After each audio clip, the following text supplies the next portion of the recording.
Hi YouTube, it's Troy at the Full Setup here, back with another video today, and today I've set myself a little bit of a challenge. Now I've decided that I need a new gaming PC, but because I've already got loads of parts, power supplies, and just, you know, the RAM, everything ready to go, cases, hard drives, everything, except graphics cards, which we'll get to in a minute. I've decided to sort of set myself a budget. And where this budget came around is, I don't know if any of you have seen recently, channel subscribers have, or you might have seen one of my videos, that I recently had the RX 480 out to review, and I slated it. I didn't hate it. Polaris is great, and I am going to buy another 480, but obviously we do know AMD have come out and said that it was built like crap, like there was heat issues, they've had to address it with drivers. It's just, it wasn't, you know, what it should have been on day one. And if you're in the UK, it's really expensive. But I know a lot of comments I was getting was saying, well, obviously both the computers you're using it with are causing a bottleneck, and I'm not gonna, you know, run away from that. Yeah, they are. If you've got the Xeon, which is great for video editing, but it's 12 cores at low clock speed, so unless it's a game that uses loads of cores, it's not really, I've never really used it for gaming. My other system is an 880K, so I know that's causing a bottleneck. So let's get on to the 880K. Now, I have uploaded loads of overclock videos of the 880K, but you didn't see any on the RX 480, and the reason for that is that I'm pretty sure that I fried my motherboard. Now, the issue I've got, sorry, I've just realised I've got the old waveform going on behind us. Let's get rid of that to stop distraction. Now, the issue with that, I'm pretty sure is down to the motherboard. I think I was attempting way too high an overclock, and that's what I fried. But I don't want to spend any more money on it, because I recently had to buy another, I bought an extra RAM upgrade because one of my RAM chips broke as well. So it's older architecture, I don't want to spend any money.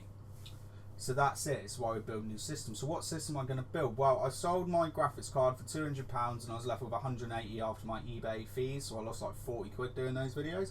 But oh, hey ho. So I got £180, and I wanted to build something. Now the plan is that I'm always going to have a gaming rig and a rendering machine on my desk. These will be the two PCs that you see.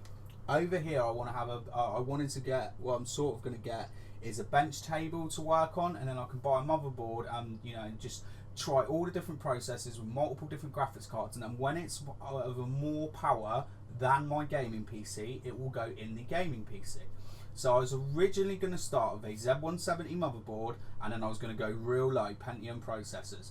But then there's the option of going up to i3s, overclocked i5s and i7s, and then with the introduction of Kaby Lake as well, there'll be those processors from all hearsay are going to be supported, even though you'll miss out on a few features from the 200 series motherboard. So that's what I was going to buy at the end of this month, but because the 880K, you know, I think it's on its way out, I think I've killed it. We'll see. I'm going to try and repair it next month anyway. Because that's on its way out, I didn't really want to start with a Pentium, and if I bought a decent Z170 motherboard at about £100, £120, I wouldn't have been able to get an i3 in it. I wouldn't have been able to start an i3. Then I looked at the cheaper Z170s, and again I could just about get it for my £180, but I really wanted an i5. So I thought, how close can I get to an i5? And that's when I started to have a look around.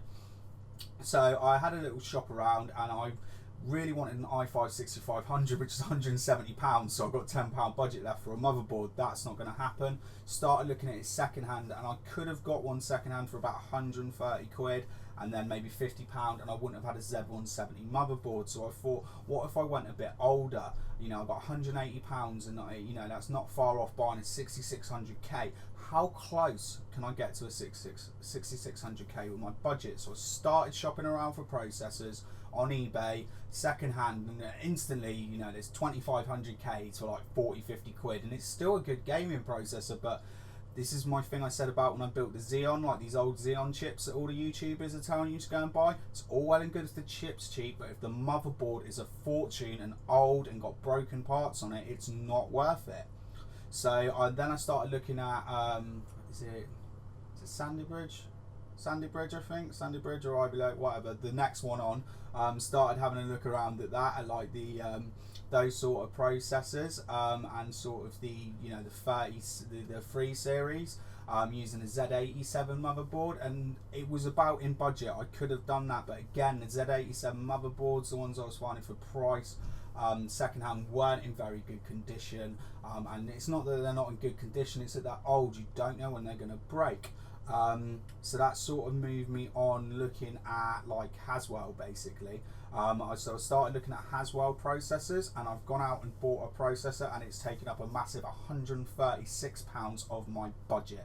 Now for this I ended up getting a i5 4690K, which is a 3.5 gigahertz Devil Canyon processor. I can overclock it till 4.5 gigahertz, but I think, to be fair, with my Fantex cooler that I've got for now, and so I've got water, I probably won't take it much past 4.2 gigahertz. And that processor is much quicker than an i5 6500.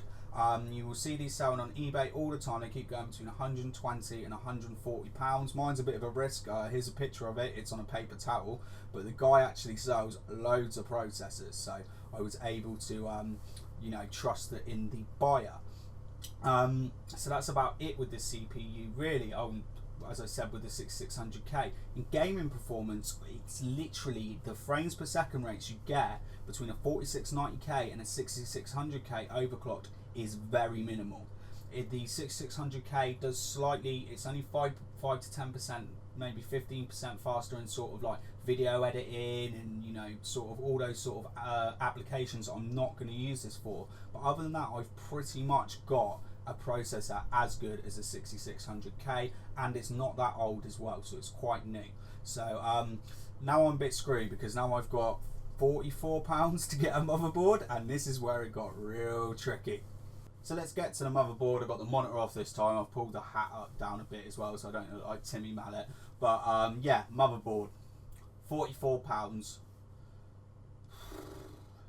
Z97 motherboard. Now this is going to be really hard. Now the issue was, eventually, when I was actually looking at Haswell processors, because my thing was to sort of, you know, beat the 6500 or get around the 6500 area, I was actually looking at the non-overclock processors in the Haswell range, which I could have got for about 100, and then I would have had a nice bit to spend on my motherboard, and I wouldn't have had to buy an overclocking motherboard. So again, I shopped around on eBay. There was one I did pop up for £55. And then I went to go buy it, just going, well, do you know what, I'm going to have to go slightly over budget, but then, you know, I'm getting all this extra performance from overclocking, so it's worth it. Went to go buy it, and he dropped the price to £45. And what I have for you is, there's a video going up as well showing an overview of this. Sorry, I didn't want to leave it on the desk so you could see it. I got an absolute bargain for £45. I went £1 over my budget. Obviously I've excluded postage in this, because you'd always pay postage for items anyway. I have got an Asus Z97 AR motherboard for 45 quid. Now I do say in the video that it's got a slight, I'll get it out of the way in a minute, it had a slight little bend in it from sort of over tightening a CPU. That's the CPU block, that's what you can tell. Since I've actually put on the mount for the Fantex, the board's completely straightened out. There's no curves in it whatsoever. It was just slightly a bit curved, but I've tested it all out in the system. It's all working. So for £181, I've got a £140 Z97 motherboard, and I've also got an i6 4690K, which is still selling at like £180, £200.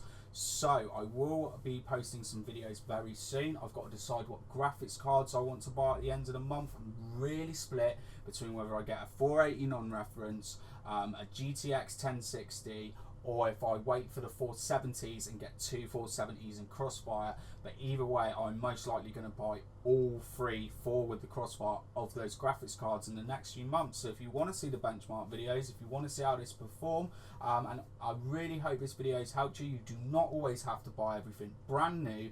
If you've got loads of parts, I would really recommend dipping into the second-hand market. But the only last thing I can say on about that is, try and get all the stuff to come in the first week. I would never buy a motherboard that's £100 off second-hand price. I would never buy that and not be able to get my processor for a month. You need to get it all and test it all. Anyway, enough of me chatting, and if you like that, please subscribe.